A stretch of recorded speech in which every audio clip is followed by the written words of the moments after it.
लिए हमें स्वर्ग जाना पड़ता है। और जब स्वर्ग में जाते हैं ना, छीने पुण्यम मृत्यु लोके विंशति, जो हमने पुण्य कर्म संस्कार किए, जो शुभ कर्म किए, पूजा पाठ तप यज्ञ भजन कीर्तन किया, वह सब भोग भोगने के लिए स्वर्ग में जाते हैं। हमारे अकाउंट में जितना पुण्य कर्म है तब तक स्वर्ग में रहते हैं, और जिस दिन वह अकाउंट खाली, छीने पुण्यम मृत्यु लोके विंशति, तत्क्षण हमें इस मृत्यु लोक में आना पड़ता है। तो शुभ कर्म उनका फल भोगने के लिए स्वर्ग जाते हैं, परंतु सत्कर्म, सत्कर्म क्या है? सत्कर्म वो है जो परमात्मा का साक्षात्कार करा दे, हमें परमात्मा में ले जा करके उनकी सन्निधि करा दे, परमात्मा के अंदर ही समाहित सायुज्य मुक्ति प्रदान करे। और ऐसा जो सत्कर्म अपने हाथों से किया जाता है, वही सत्कर्म हमारे लिए जीवन में, इस संसार में उद्धार का कारण बनता है। ये बात आपके ऊपर चरितार्थ हो रही है।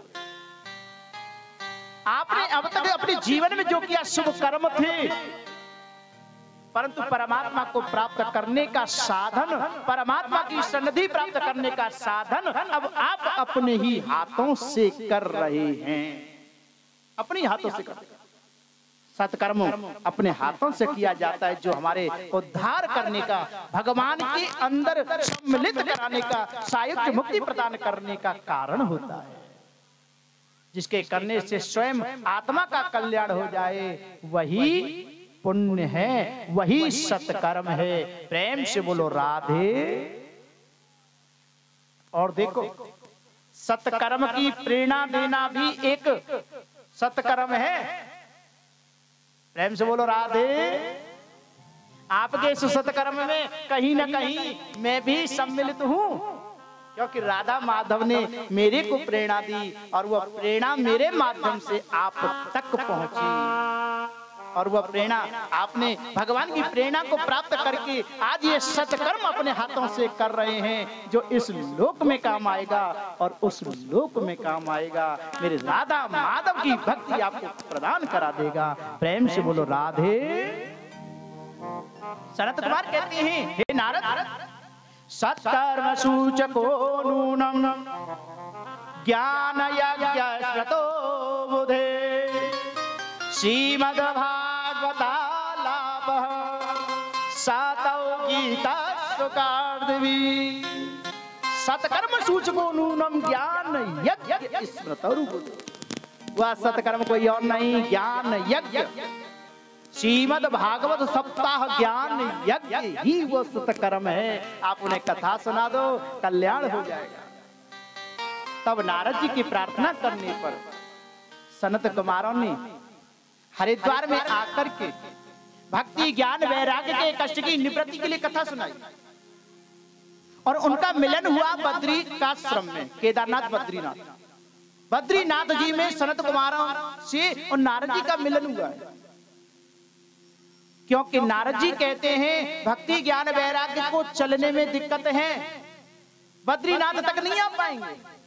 सनत कुमार कहते हैं, सुनो, हम बद्रीनाथ जी छोड़ करके वृंदावन नहीं जाएंगे।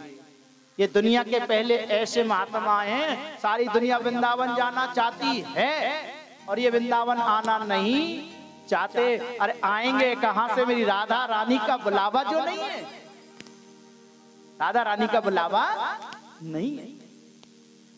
आज जब दोनों के मध्य में नारद जी कहते वृंदावन चलो, सनत कुमार कहते हम वृंदावन नहीं जाएंगे, तब निश्चय ये किया गया कि वृंदावन से भक्ति ज्ञान वैराग्य चलेंगे, बद्रीनाथ जी से आप चलिए, जहां मिलेंगे वहीं पे कथा कर लेंगे। तो गंगा का पावन किनारा आनंद तट, आनंद नाम के किनारे घाट पर, और नारद जी की द्वारा आयोजित भक्ति ज्ञान वैराग्य के कष्ट निवृत्ति की वह कथा आयोजित की। सनत कुमार कह रहे हैं, हे नारद जी, दुर्लभे कथाम लोके श्रीमद् भागवतो भवा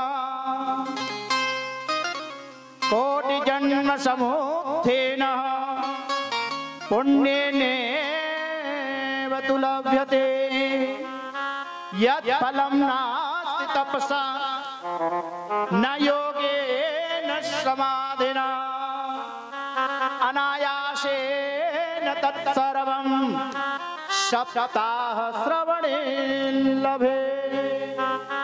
कितनी सुंदर बात है। दुर्लभे कथार लोके, इस बड़ा सबसे बड़ा दुर्लभ समय होता है कथा का अवसर मिलना।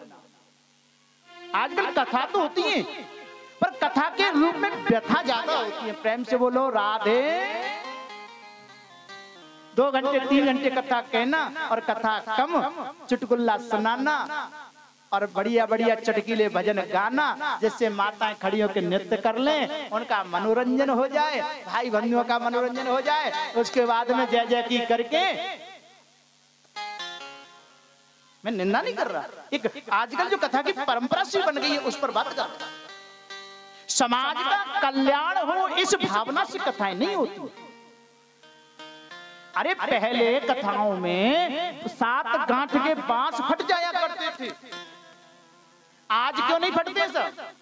अरे वही कथा जो पहले, उसका कारण है कि श्रोता और वक्ता दोनों ही नकली। श्रोता कहता है कि चलो श्रीमान रामफूल जी ने कथा का आयोजन किया है, अगर हम नहीं जाएंगे तो नाराज हो जाएंगे, हमारा समय पार हो जाएगा, व्यवहार भी हो जाएगा। तो देखो कथा सुनने का जी आए तो श्रोता तो आते कि समय पार हो जाएगा, व्यवहार उतर जाएगा, ऐसी भावना से। और वक्ता कथा कहते हैं कि ज्यादा से ज्यादा बढ़िया भजन सुनावे, नाचे जाते नौछावर जागा। प्रेम से बोलो, प्रेम से बोलो। देखो राधे राधे में कंजूसी कुछ ज्यादा ही हो रही है। आदत आदत आदत है, जिसको जिसकी पड़ी आदत है। ये तो आदत है ना, जिसको लग जाए। काय की आदत है? ताली बजाने के लिए नहीं कहा है, इशारा कर रहा हूं। हाँ, एक आदत है, एक आदत दोनों हाथों से डाल लिया। एक आदत, प्रेम से बोलो, प्रेम से बोलो। आदत है ना भैया, जिसको लगी जिसकी आदत है। आदत आदत आदत है, जिसको लगी जिसकी आदत है।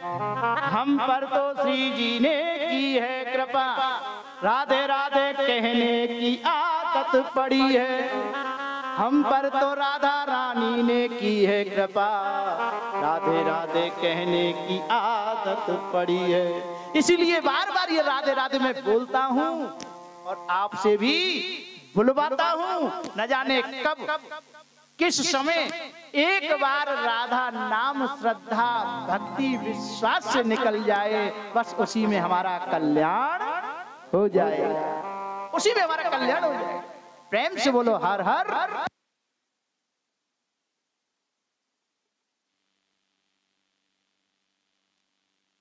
कथा यहाँ हमें बड़े दुर्लभ के साथ में मिली है। यत् फलम नास्ति तपसा, जो फल हमें तप से नहीं मिलता, जो योग से नहीं मिलता, समाधि लगाने से नहीं मिलता, वही फल सप्ताह श्रवणम लभेत, सप्ताह कथा श्रवण करने से मिल जाता है। प्रेम से बोलो राधे। नारद जी हाथ जोड़ के खड़े हैं गए, नारद जी हाथ जोड़ खड़े गए और हाथ जोड़ के कहने महाराज कुछ पूछना चाहता। बोले क्या? तो कितनी सुंदर बात नारद जी ने सनत कुमारों से पूछी है कि प्रहलाद तार्यो तुमने तो, प्रहलाद तार्यो तुमने तो, पिता को नाश कर नाम को गायो है। ध्रुव को तार्यो तुमने तो बाने, अपनो बालापन तुम पे वार्यो है। तार्यो मोर ध्वज तुमने तो, सत्य की खातिर वचन नहीं डिगायो है।